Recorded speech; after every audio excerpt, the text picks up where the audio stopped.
যাকে কাছের থেকে দেখলে ভাগ্য খোলে দেখলে, গাছ দূরের থেকে দেখতে ছিল আল্লাহ রসুলকে, মন ভরতে ছিল না, দোয়া করছেন মালিক দূরের থেকে দেখি মন ভরে না, একটু কি কাছে আসার অনুমতি দেওয়া যায় না? তোমার বন্ধুকে একটু কাছের থেকে দেখবো।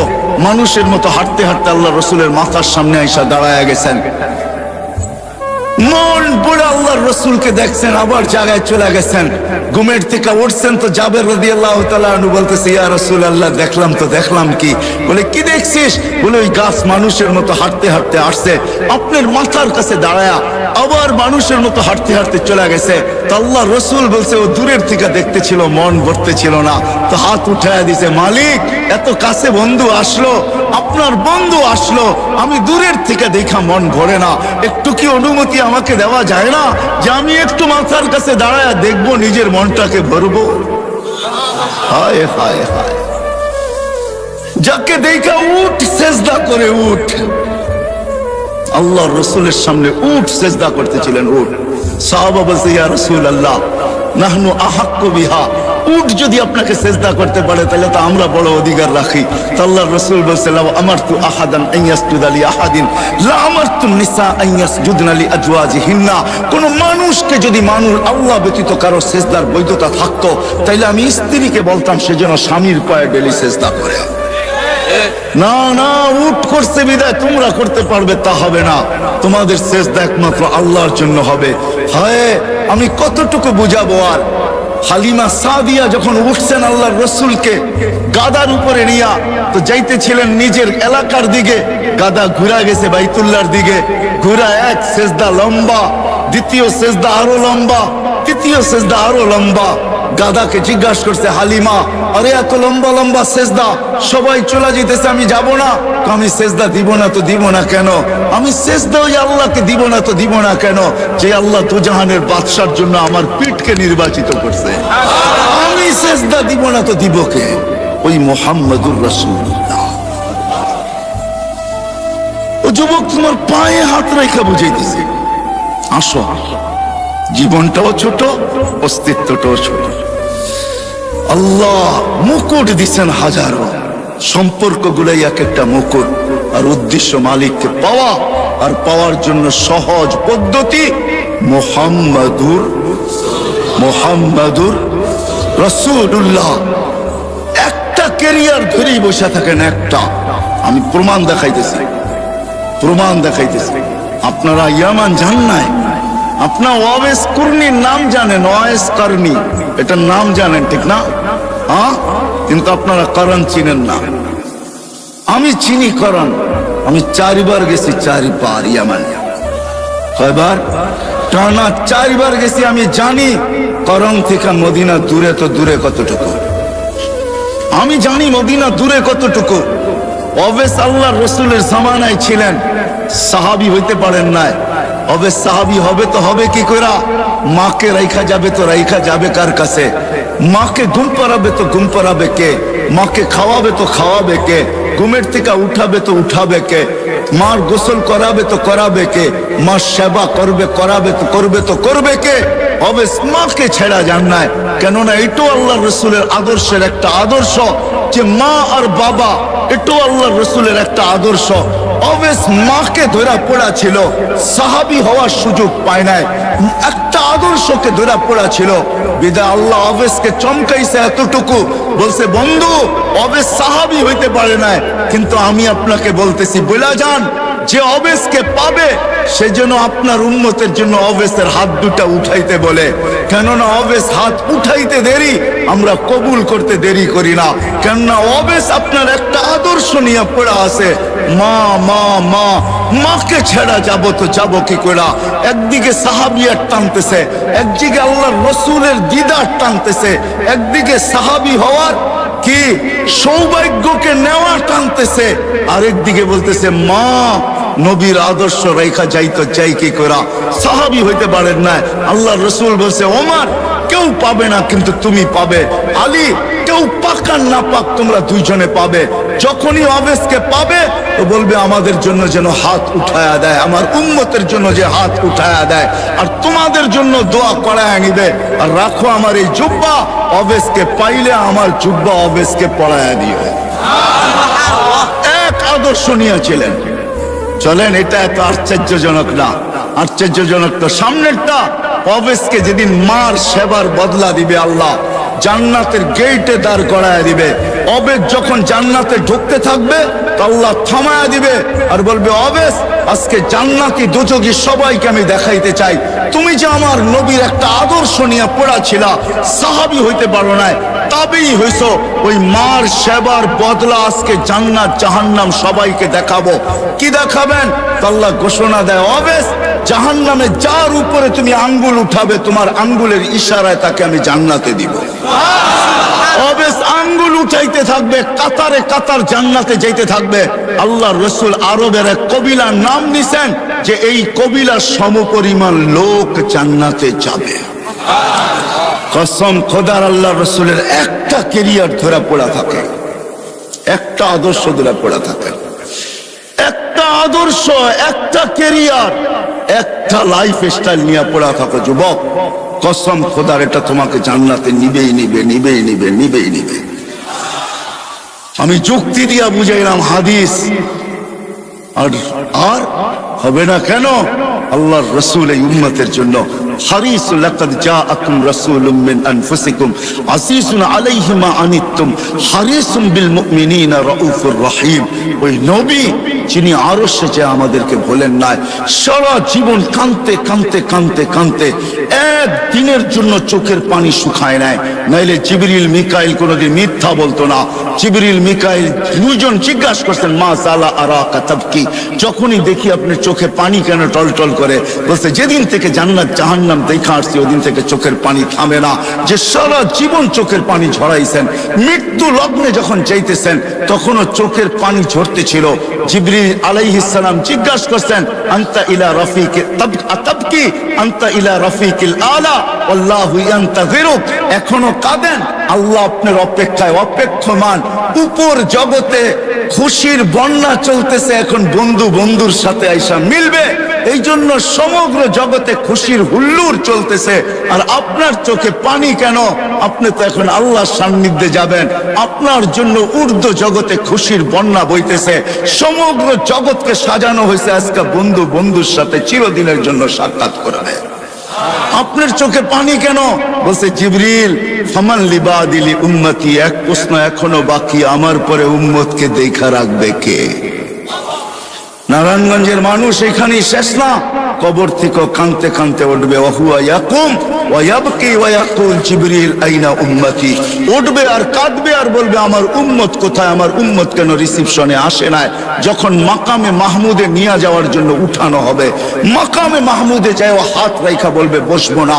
আল্লাহ বলবেন কেন বসবেন না? বলে আমার উম্মতকে, পিপাসিত উম্মতকে আমি বসলে পানি পান করাবে তো কে করাবে? আমি তো দুনিয়াতে বইলা আসছি মাওয়াইদুকুমুল হাউজ, উম্মতকে কানে কানে বইলা আসছি সাক্ষাৎ হাউজে কাউসারে সর্বপ্রথম হবে, আমি নিজের হাতে তোমাদেরকে পান করাবো। ঠোঁট উম্মতের হবে, হাত আমার হবে, আমি লাগায়া পান করাবো আর বলবো লা তাসমান বাদাহা আবাদা, আর কোনোদিন পিপাসা তোর কাছে আসবে না। এই পানি কে পান করাবে? তারপরে পুলসেরাতে মিজানে দৌড়াবো, পাল্লা যদি সামনে না ঝোঁকে তো এখানে দাঁড়াই হাত উঠাবো আর চিৎকার দিয়া বলবো, আমা কুলতালি, আপনি কি আমাকে বলেন নাই সাউফা ইউতিকা রাব্বুকা ফাতারদা, আপনাকে রাজি করা ছাড়বো। আমার উম্মতের পাল্লা সামনে ঝোঁকে না, আমি রাজি হব তো হব কি কইরা? এরকম ভাবে সুপারিশ করে পাল্লা সামনে ঝুঁকাবো, আবার ছুটবো পুলসেরাতে। কেউ ওইখানে ফাইসা গেল কিনা? যদি ফাইসা যায় থাকে তো দুরুদের গাঁঠি নিজের মাথায় কইরা নিব, উম্মতের মাথায় রাখবো, যেগুলো আমরা দুনিয়াতে আজকে পড়তেছি, আর দুরুদের গাঁঠি দিয়া বলবো ফা বুরু সালিমিন, যাও তুমি শান্তির সাথে পার হয়ে যাও, আমি বসবো না। যেই নবী কিয়ামতের মাঠে পর্যন্ত উম্মতি বলে চিৎকার দিবে। আসেন, এই ছোট্ট জীবনটা, ছোট্ট অস্তিত্বটা, এই ছোট্ট হায়াতটা, ছোট্ট অস্তিত্বটা এর সাথে সংযুক্ত যত কিছু ওই মালিককে রাজি করার জন্য। আর মালিক মুহাম্মদুর রাসূলুল্লাহর মাধ্যমে রাজি হবে। এই জন্য পাক্কা ওয়াদা করি আজকে যে না, ওয়াদ যদি আমার বুঝে আইসা থাকে, দিলে লাগা থাকে, আমি যুবকদেরকে বলবো নবীর আদর্শে আদর্শবান হব, নবীর আদর্শ শিখবো, নবীর কেরিয়ার শিখবো, নবীর লাইফ স্টাইলকে নিজের লাইফ স্টাইল বানাবো। ওয়াদা পাক্কা, বিলকুল। আল্লাহ কবুল করুক। কিন্তু নবীর আদর্শের ভিতরে, নবীর আদর্শের ভিতরে সবচেয়ে বড় আদর্শ যেটা দুনিয়াতে আসতে দেরি, ওই আদর্শের মেসেজ আমাদেরকে দিতে দেরি করেন নাই। আর যেদিন দুনিয়ার থেকে যাইতেছিলেন ওই দিন এই চিৎকার দিতে দেরি করেন নাই, আসসালা আসসালা ওয়া মা মালাকাত আইমানুকুম। আইসো নামাজের মেসেজ দিছেন, যাওয়ার সময় নামাজের মেসেজ দিতে দিতে গেছেন। ওই নামাজ নবীর আদর্শের সবচেয়ে বড় আদর্শ। নামাজের চেয়ে বড় কোনো আদর্শ নাই। এই জন্য আজকে ওয়াদা করব যে আজকের থেকে নামাজ কোনো অবস্থায় ছাড়বো না। পাক্কা? আল্লাহ কবুল করুক। নামান। কিন্তু আমি নারায়ণগঞ্জের যুবকদেরকে এটাও বলবো, আপনি ছাড়তে পারেন, তুমি ছাড়তে পারো, মা বোনদেরকেও বলতেছি ছেড়া দিতে পারেন। কিন্তু একটা কথা শুনতে হবে, আব্দুল কাদের জিলানী যদি না লিখতেন আর উনি যদি না বলতেন, আমি কোনোদিন বর্ণনা করতাম না। আব্দুল কাদের জিলানী রহমতুল্লাহ আলাইহি লেখছেন, শুকর সকালবেলা উঠা আল্লাহকে বলে লাকাল হামদ খালাকতানি আবতারা খালকিক, ও মালিক সৃষ্টির ভিতরে আমি সবচেয়ে নিকৃষ্ট, তারপর তোর প্রশংসা। কিন্তু মালিক আমি নিকৃষ্ট হইলে হবে কি, আমার চোখেও আমার চেয়ে একজন বেশি, আমার চোখে আমার চেয়েও একজন নিকৃষ্ট আছে। আল্লাহ জিজ্ঞাসা করে, কে? তোমার চোখে তোমার চেয়ে নিকৃষ্ট? বসে যাকে তুমি 5 বেলা ডাকো তারপরও আসে না, ও আমার চোখে আমার চেয়েও নিকৃষ্ট। তো শুকর আল্লাহকে লজিক দেয়, লজিক। কেননা আমি মরবো, একদিন আসবে আমি মাটি হয়ে যাব। কিন্তু যাকে তুমি 5 বেলা ডাকো আর ও আসে না, উকুদুহান নার, ও তো জাহান্নামের ইন্ধন হবে। বিদায় ও আমার চোখে আমার চেয়েও নিকৃষ্ট। বিদায় আমি সবার কাছে হাত জোড় দরখাস্ত করতেছি, যতদূর আমার আওয়াজ চায়, যে আমার কথা শোনা থাকে বা শুনতেছে, আপনি নামাজ ছেড়া দিতে পারেন। যুবক তুমিও পারো, নারী মা বোন আপনারাও পারেন। কিন্তু বাইবা নিবেন, শুকরের চোখে আমি যাব তো যাব কোথায়? এই জন্য হাত জোড় দরখাস্ত, নামাজ কোনোদিন ছাড়বো, কোনোদিন ছাড়বো। আজকে থেকে নবীর আদর্শ শিখবো এবং নিজের ক্যারিয়ার শিখবো, লাইফ স্টাইলকে লাইফ স্টাইল বানাবো। কিন্তু শিখার ক্ষেত্র পাবো তো পাবো কোথায়?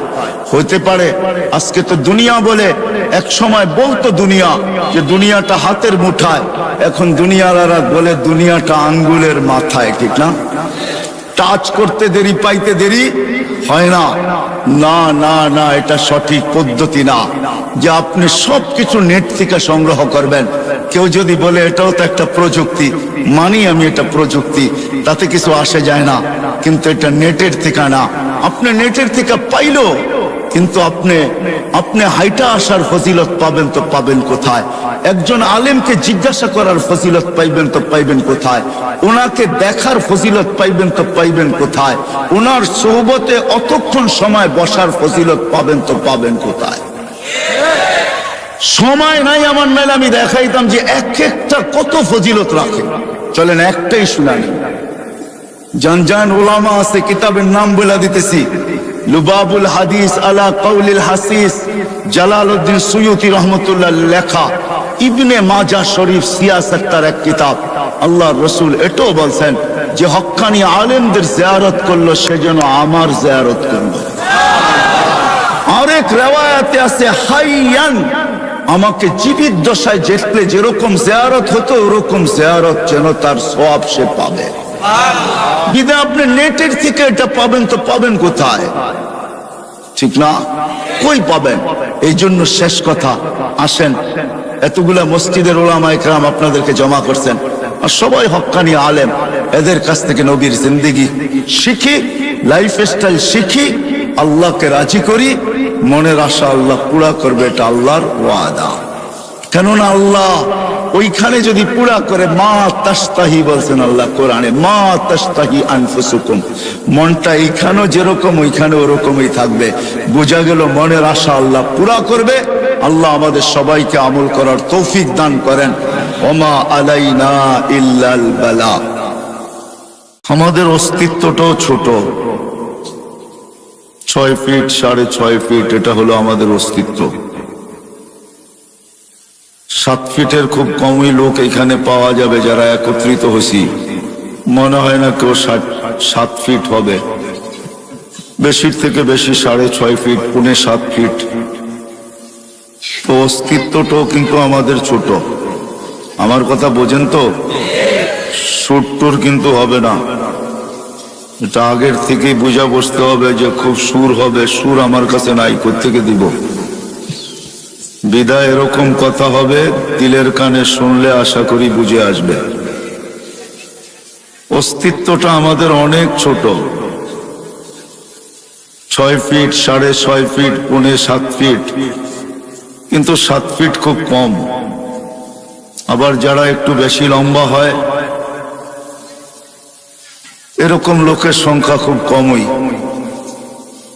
যেমন অস্তিত্বটা ছোট, এরকম আমাদের বয়সটাও ছোট, 60-70 বছর। অস্তিত্বটা ছোট ছিল, যদি বয়সটা একটু ছোট হইতো তাইলেও হয়তো মনটাকে বুঝাইতে পারতাম যে অস্তিত্বটা ছোট কিন্তু বয়সটা অনেক বড়। কিন্তু অস্তিত্ব যেমন ছোট, বয়সটাও তেমনই ছোট। 60-70 বছর এটা একটা বয়স হইল, কি বলেন? দেখতে দেখতেই তো 15টা বছর কাটা যায়, তারপরে যা প্রাপ্ত বয়স্ক হয়। অস্তিত্বটা যেরকম ছোট, আমাদের বয়সটাও তেমনই ছোট। কিন্তু অস্তিত্ব ছোট, বয়স ছোট হলে হবে কি? তাতে কিছু আসে যায় না। এই ছোট্ট জীবনটা কিন্তু, আর এই ছোট্ট অস্তিত্বটাকে আল্লাহ শত না হাজারো মুকুট দ্বারা সাজাইছেন। মুকুট বোঝেন? মাথায় মুকুট পড়ে না? আল্লাহ কিন্তু মুকুট দ্বারা সাজাইছেন। শত না হাজারো মুকুট দ্বারা আল্লাহ এই ছোট্ট অস্তিত্বটা আর ছোট্ট জীবনটাকে সাজাইছেন। চলেন 2-1টা দেখা যাক কেমন মুকুট দিয়ে আল্লাহ আমাদেরকে সাজাইলেন, নাইলে আমার আগের কথা বুঝে আসবে না। আর এখন বুঝা দরকার হলো বুঝা। বুঝা ব্যতীত কোনো জিনিস যতক্ষণ পর্যন্ত দিলে না গাথে ততক্ষণ পর্যন্ত করা সহজ হয় না। যদিও প্রতিনিয়ত প্রতিদিন নারায়ণগঞ্জের কবরস্থান ভরতেছে, মৌত এটা সত্য জানি, কিন্তু দিলে গাথে নাই। যদি গাথত তাহলে ফেরেশতাদের কথাই সত্য হইতো। আল্লাহুম্মা লাম ইয়াইশ, এটা ফেরেশতাদের কথা বলতেছি আমি। আর এই শব্দ হাদিসে আছে। ফেরেশতারা এই কথা কোনোদিন বলতো না, আল্লাহুম্মা লাম ইয়াইশ ফিদ দুনিয়া, যে আল্লাহ মৃত্যু যদি দিলে গাইথা যায় তাহলে একজনও তো বাস করতে পারবে না, কোনো মজাই পাবে না। বিদায় বোঝা গেল মৃত্যু সত্য, এটা মানি। মারা যায় চোখে দেখি, কবর দেওয়া হয় এটাও জানি এবং দেখি, কিন্তু আসলে মৃত্যুটা দিলের ভিতরে গাঁথে নাই। যদি গাঁথত তাইলে মনে হয় না আমরা এই ছোট্ট জীবনটায় কোনো মজা পাইতাম, কোনো মজাই থাকতো না, ঠিক না? কি বলেন? হয়তো কেউ কিছু খায়া ঝিমাইতে থাকে, মনে হয় বোঝেন নাই। কেউ কিছু খায়া ঝিমাইতে থাকে, ঝিমায় না? মনে হয় বোঝে নাই যুবকরা। কেউ কিছু খায়া ঝিমাইতে থাকে, আর আমরা হয়তো মৃত্যুর চিন্তায় ঝিমাইতে থাকতাম, ঠিক না? ঝিমানো বোঝেন তো? কেউ কিছু খায়া কিন্তু ঝিমায়, যদিও আমি শব্দটা বললাম না, কিন্তু মাঝে মাঝে দেখা যায় রোডের ডাইনে বামে কেউ বসা বসা ঝিমাইতেছে, ঠিক না? আমরাও সবাই মৃত্যুর চিন্তায় ঝিমাইতে থাকতাম। যা হোক, জীবনটা ছোট, অস্তিত্বটাও ছোট। সাজাইছেন আল্লাহ হাজারো মুকুট দিয়া। যুবকের যৌবনটাও কিন্তু একটা মুকুট। যার নাই ওকে জিজ্ঞাসা করেন কি নাই। স্বাস্থ্য যতই থাকুক, সুদর্শন চেহারা যতই হোক, হাট্টা গাট্টা যতই হোক, যত বড়ই পয়সাওয়ালা হোক, সব কিছু মানি, কিন্তু যদি মুকুট না থাকে যৌবন, তাহলে হারবাল, কলিকাতা হারবালে যাবে আর আসবে, ঠিক না? মুকুট কেউ ফিরে দিতে পারবে না। যুবকের যৌবনও কিন্তু মুকুট। কেমন মুকুট? যদি মুকুট না হইতো তাহলে আল্লাহ কোনোদিন এই কথা বলতেন না, যুবক তোর যৌবন মুকুট।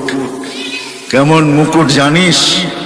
হায় হায়, তুই আরশের নিচে বৈশা মেলা দেখবি, তোর আরশের নিচে চলতে থাকবে মেলা, আর তুই থাকবি ওই মেলায়, আর আরশের বাহিরে হইতে থাকবে হিসাব কিতাবের খেলা। সাবআতুন ইয়াযিল্লুহুমুল্লাহু তাহতা যিল্লি শাবুন নাশা ফি ইবাদাতিল্লাহ। তাহলে আল্লাহ কোনোদিন এই কথা বলতেন না। যৌবন যদি একটা মুকুট না হইতো, তাহলে যুবককে আল্লাহ এই কথা বলতেন না, যুবক আরশের নিচে আমি ওই মেলায় তোকে স্থান দিব, যেই মেলায় 7 শ্রেণীর লোক ওই মেলায় থাকবে, ওরা মেলায় বিভোর থাকবে, আর আরশের বাহিরেই খেলা চলতে থাকবে, যেটাকে হিসাব কিতাব বলে। তাইলে এই হাদিস কোনোদিন আসতো না। মনে হয় বুঝাইতে পারি না। যৌবনও একটা মুকুট, কিন্তু বিশাল মুকুট। দুনিয়ার হিসাবও মুকুট দেখাইলাম, আবার আল্লাহ প্রদত্ত মুকুট। যৌবন যদি মুকুট না হইতো, তাহলে হাদিসে কুদসি কোনোদিন আসতো না। আল্লাহ যুবককে দেখা, ওই যুবককে দেখা আল্লাহ এই কথা বলতেন না, যেই যুবক শাবাব বা খুশা, যেই যুবক আল্লাহর ভয়ে নিজেকে লজ্জাপতির মতো গুটায় নিছে, তাইলে ওই যুবককে দেখায় আল্লাহ এই কথা বলতেন না। ফেরেশতাদেরকে এই কথা কোনোদিনও শুনাইতেন না, ইন্নী উবাহি বিহিল মালাইকা, ও ফেরেশতারা, আমি এই যুবককে নিয়ে তোমাদের উপরে গৌরব করি। এই শব্দ আল্লাহ কোনোদিন বলতেন না। যৌবনও একটা মুকুট।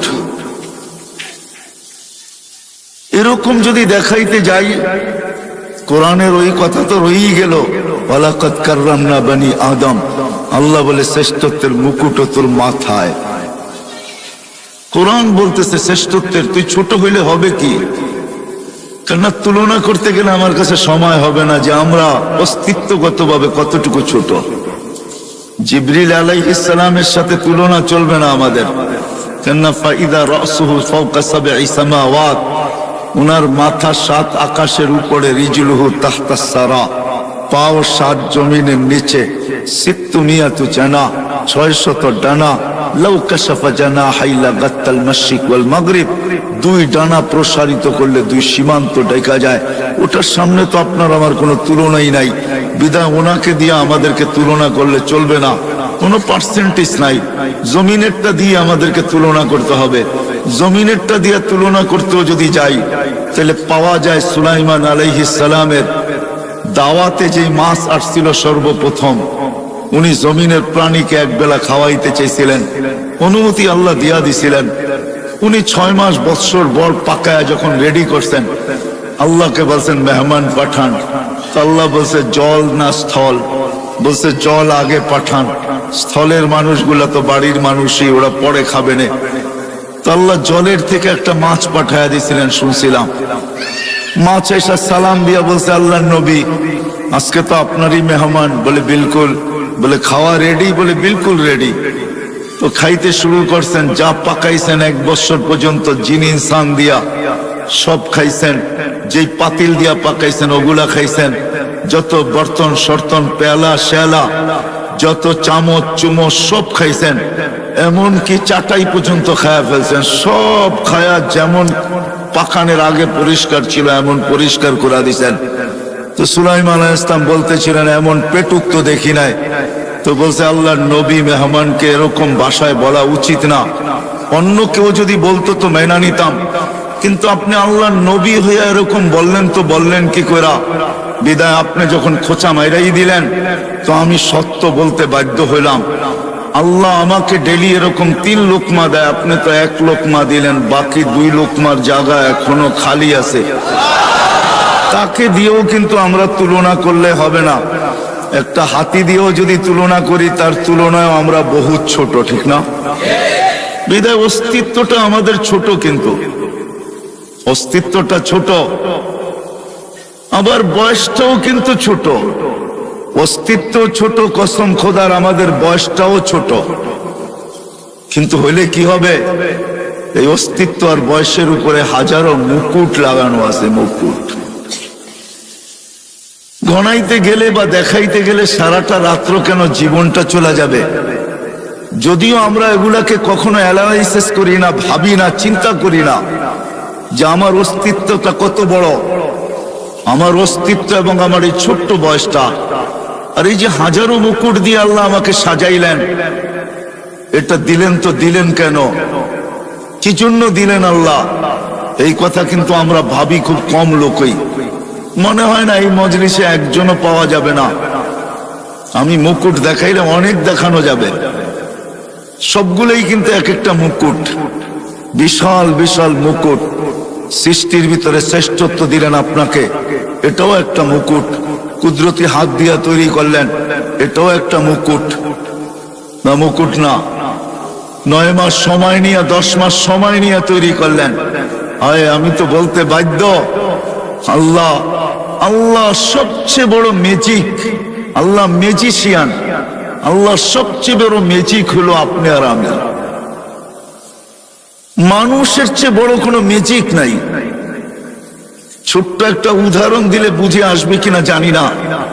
যদি এই ময়দান কেন, বাংলাদেশের বিশাল থেকে বিশাল ময়দান যদি নেওয়া হয় আর সমগ্র দুনিয়ার চোখের ডাক্তারদের যদি ডাকা হয় আর সবার সামনে যদি একটা ছোট্ট প্রশ্ন রাখা হয় যে 100 বৎসর আপনাদের গবেষণা চলতেছে ছোট্ট একটা চোখ নিয়া, আপনি গবেষণায় কতটুকু অগ্রসর হইলেন আর কতটুকু অগ্রসর হওয়া বাকি আছে, তাহলে কসম খোদা সারা দুনিয়ার ডাক্তার এই কথা বলবে, সারা দুনিয়ার ডাক্তার এই কথা বলবে যে গবেষণা করতেছি এটা জানি, কিন্তু কতটুকু পৌঁছতে পারলাম আর কতটুকু বাকি আছে, সারা দুনিয়ার ডাক্তার বলবে এটা আমাদের জানা নাই। যে আল্লাহ ছোট্ট একটা চোখে এরকম ম্যাজিক ফিট করতে পারে, ওই আল্লাহ কিরকম? ছোট্ট একটা চোখে এতটুকু ম্যাজিক যে সারা দুনিয়ার চোখের ডাক্তার যদি আনা হয়, সারা দুনিয়ার চোখের ডাক্তারকে যদি আনা হয় আর যদি বলা হয় যে গবেষণা করতে করতে 100 বৎসর হয়ে গেল, আরো বেশি 200-400 বৎসর বললেও কম হবে না, আপনি কোন সিদ্ধান্তে পৌঁছলেন? হায় হায়, আল্লাহ সবচেয়ে বড় ম্যাজিক দেখাইছেন মানুষের ভিতরে।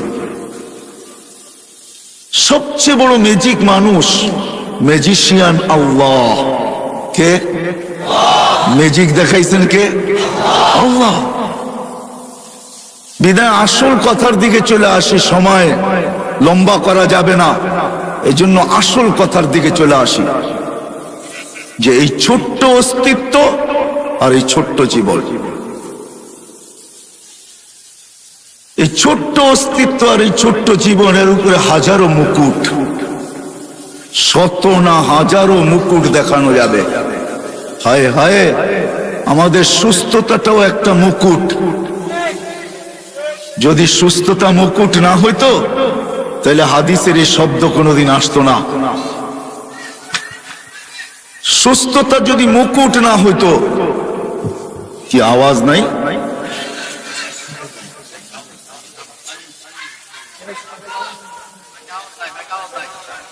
সুস্থতা যদি মুকুট না হইতো,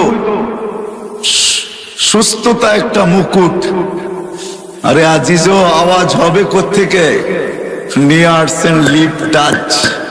এটা লিপ টাচ, এটা মুখের সাথে লাগায়া বললে আওয়াজ যাবে, ডাইনে বামে গেলে এটা আওয়াজ যাবে না। এটা বানানো হয়েছে সিঙ্গারদের জন্য, সিঙ্গার, বক্তাদের জন্য এটা বানানো হয় নাই। একটু আগে তো শুনতেছিলেন, ঠিক না? কেননা মুখের সামনে নিয়ে বলতে থাকলে খুব ভালো শুনবেন। এটার নামই হইল লিপ টাচ। ঠোঁটের সাথে লাগায়া বলতে হবে। আমরা সিঙ্গার না, আমরা সিঙ্গারের অপেক্ষায় আছি যে আল্লাহ জান্নাতে সুপার সিঙ্গার দেখাবে, ওটার অপেক্ষায় আছি। আমরা সিঙ্গার না। নিয়েই তো আসছেন লিপ টাচ, কানেরটা নিয়ে আসেন, আওয়াজ শুনবেন। ডাইনে গেলে বামে গেলে এটা আওয়াজ টানে না। বিদায় কথা আর 15 মিনিট হবে, শুধু আপনাদের মাইকের দুর্বলতার কারণে। এটা ওলামায়ে কেরাম ভাইবা নিয়ে আসে না, ভাবে সব বক্তা ঠোঁটে লাগায়া বলবে, এরকম অভ্যাস আমার নাই। আমি তো ডাইনেও দেখবো বামেও দেখবো, তারপরে বলবো। বিদায় কথা শেষ হয়ে গেছে পড়ায়। বিদায় কানেরটা হইলে হয়তো বলা যেত, কিন্তু ডাইনে বামে দেখতেই হবে। মানুষ অভ্যাসের দাস, একটা প্রবাদ বাক্য আছে।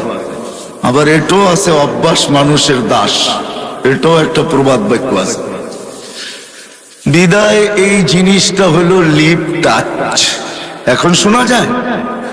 হ্যাঁ, এখন শোনা যাবে। যা হোক, কথার শেষ জায়গায় চলে আসছি আমি। এই ছোট্ট অস্তিত্বটা আর এই ছোট্ট জীবনটা আর এই 17 হাজারো মুকুটের উপরে 2-4টেই দেখাইলাম। যুবকের যৌবন মুকুট, সুন্দরীর সৌন্দর্য মুকুট। আমাদের প্রত্যেক ব্যক্তির কাছে যা আছে প্রত্যেকটাই এক একটা মুকুট। সব কিছু দিচ্ছেন একমাত্র আল্লাহকে রাজি করার জন্য, আল্লাহকে পাওয়ার জন্য, আল্লাহকে খুশি করার জন্য, আল্লাহকে সঙ্গে নেওয়ার জন্য, আল্লাহকে পক্ষে নেওয়ার জন্য। যদি আল্লাহকে রাজি না করতে পারলাম, সঙ্গে না নিতে পারলাম, খুশি না করতে পারলাম, আল্লাহকে না পাইলাম, তাইলে কিন্তু যেইখান থেকে আমাদের যাত্রা কিন্তু জান্নাত থেকে। মানুষের যাত্রা জান্নাত থেকে, আবার মানুষের গন্তব্য কিন্তু জান্নাত। যদি গন্তব্য আমাদের জান্নাত না হইতো, তাহলে বিশেষ করে আল্লাহ মানুষের মনগুলা স্বর্গের আশা দ্বারা কোনোদিন ভরতেন না। মানুষ যেমনই হোক, আরো ছোট নিয়ে আসেন, মানুষের আশা যেমনই হোক, মানুষের আশা যেমনই হোক, মানুষ যত গুনাহগারই হোক, মানুষ যতই আল্লাহর থেকে দূরে হোক, সবার দিলের ভিতরে কিন্তু জান্নাতের আশা আছে। আমার কথা বোঝেন তো? সবার দিলে জান্নাতের আশা। কেননা আমাদের গন্তব্য, আমাদের যাত্রাও কিন্তু জান্নাত থেকে। আমাদের বাবা প্রথম জান্নাতেই ছিলেন। যদিও আমরা জান্নাত থেকে বাহির হয়ে আসছি, কিন্তু আমাদের গন্তব্য জান্নাত। যার কারণে গুনাহগার থেকে গুনাহগারও কোনো না কোনো পর্বে এই কথা বলে যে জান্নাতে যাব, জান্নাতেই যাইতে চায়, স্বর্গেই যাইতে চায়, নরকে কেউ যাইতে চায় না, জাহান্নামে কেউ যাইতে চায় না। বিদায় আল্লাহ জান্নাতের আশা দিয়ে আমাদের দিলটা ভরা দিছেন।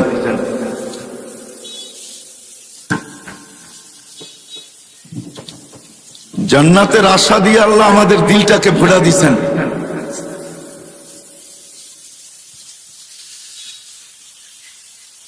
আইলা তো আইলা, হগলতের বাদে আইলা। এটাই সিলেটের কথাটাই সত্য আর কি, বুঝছেন তো? আসলো তো আসলো, কিন্তু সবার শেষে আসলো, আমার হাতে সময় নেই। তো যেটা বুঝাইতেছিলাম, আমাদের অস্তিত্বটাও ছোট, আমাদের বয়সটাও ছোট। হাজারো রত্ন দ্বারা বা হাজারো মুকুট দ্বারা আমরা সাজানো। প্রত্যেকটা এক একটা হাদিস দিয়া পাট পাট দেখানো যায়। বলতেছিলাম সুস্থতাটাও একটা রত্ন, একটা মুকুট। না হইলে হাদিসে এই কথা কোনোদিন আসতো না, আল্লাহ কোনোদিন এই কথা বলতেন না। অসুস্থ ব্যক্তি যখন, মানুষ যখন অসুস্থ হয়, তো আল্লাহ চিৎকার দিয়া বলতে থাকে উক্তুব আমালাল্লাযী কানা ইয়ামালু ফিস সিহা, সুস্থ অবস্থায় বান্দা বান্দি যে আমল করতে ওটাকে লিখতে থাকো। তো ফেরেশতা বলে আল্লাহ কেন লিখবো, কেন লিখবো, করতে তো কেন লিখবো, অসুস্থ আমল তো করে না। আল্লাহ প্রতি উত্তরে বলে অসুস্থতা আমার পক্ষ থেকে, বান্দার পক্ষ থেকে না, বিদায় লিখতে থাকো। সুস্থতাটাও কিন্তু অসুস্থতাটাও একটা মুকুট। যদি না হইতো তাহলে এই হাদিস কোনোদিন আসতো না। আমি হাদিসে কুদসি দিতেছি, আল্লাহর বাণী। আল্লাহ বলে আনিমুল মারিদি তাসবিহুন, যখন অসুস্থ অবস্থায় আহ আহ করতে থাকে তো আল্লাহ সুবহানাল্লাহ পড়ার সওয়াব লেখাইতে থাকে। সিয়াহাতুহু তাহলিলুন, যখন অসুস্থতার কারণে চিৎকার দিতে থাকে তখন আল্লাহ বলে লা ইলাহা ইল্লাল্লাহর সওয়াব লিখতে থাকো। ফজিলত কি উলামাদের থেকে জেনে নিন যে লা ইলাহা ইল্লাল্লাহ পড়লে মিলবে কি, কি সওয়াব পাওয়া যাবে, এটা উলামাদের কাছ থেকে শিখা নিলে ভালো হবে। তাইলে অসুস্থতাটাও একটা মুকুট, সুস্থতাও একটা মুকুট, ধনাঢ্য হওয়া একটা মুকুট, আবার দারিদ্র হওয়া, গরিব হওয়া একটা মুকুট। যদি মুকুট না হইতো তাহলে আল্লাহর রাসূল হাত উঠায় কোনোদিন দোয়া করতেন না, ওয়াহশুরনি ফি সুমরাতিল মাসাকিন, আল্লাহ গরিবদের সাথে কিয়ামতের দিন আমাকে উঠায়। বিদায় জীবনটা ছোট, অস্তিত্বটাও ছোট, শত না হাজারো মুকুট দ্বারা সাজানো। আসেন আসল কথায়, হাজারো মুকুট শুধু এই জন্যই আল্লাহ দিছেন। আরেক শব্দে বলতে পারেন মানুষের কাছে যা কিছু আছে, অস্তিত্ব বলেন, হায়াত বলেন, যত কিছু মানুষের সাথে সম্পর্কিত, যত সম্পর্ক বলেন, সব কিছু আল্লাহ আমাকে দিছেন, আপনাকে দিছেন আল্লাহকে রাজি করার জন্য। সবকিছু আল্লাহকে রাজি করার জন্য দিছেন। হ্যাঁ, চাওয়ালা চা বিক্রি করে, ওটাও দিছেন আল্লাহকে রাজি করার জন্য, আল্লাহকে পাওয়ার জন্য, নাইলে এই হাদিস কোনোদিন আসতো না। ও চায়ের ব্যবসায়ী, ছোট ব্যবসায়ী, ক্ষুদ্র ব্যবসায়ী, কিন্তু হাদিস আছে ইয়াহশুরু মান নাবিয়্যিন ওয়াস সিদ্দিকিন ওয়াস শুহাদা। ও যদি আল্লাহকে পাওয়া যায়, কিছু গাড়ির বহরে যুক্ত হইলে মন খুব প্রফুল্ল হয়, ঠিক না? মনে হয় বোঝেন নাই, ইঙ্গিত বোঝেন? কিছু গাড়ির বহরে যদি নিজের গাড়িটা যুক্ত করা যায় তাহলে খুব ভাব আসে, ভাব, ঠিক না? ওই চাওয়ালাও যদি আল্লাহকে রাজি করতে পারে তাহলে কিয়ামতের দিন আল্লাহর রাসূলের পাশে দাঁড়াবে, পাশে নবীদের পাশে দাঁড়াবে। ভাবেন ওর ভাবটা কিরকম হবে।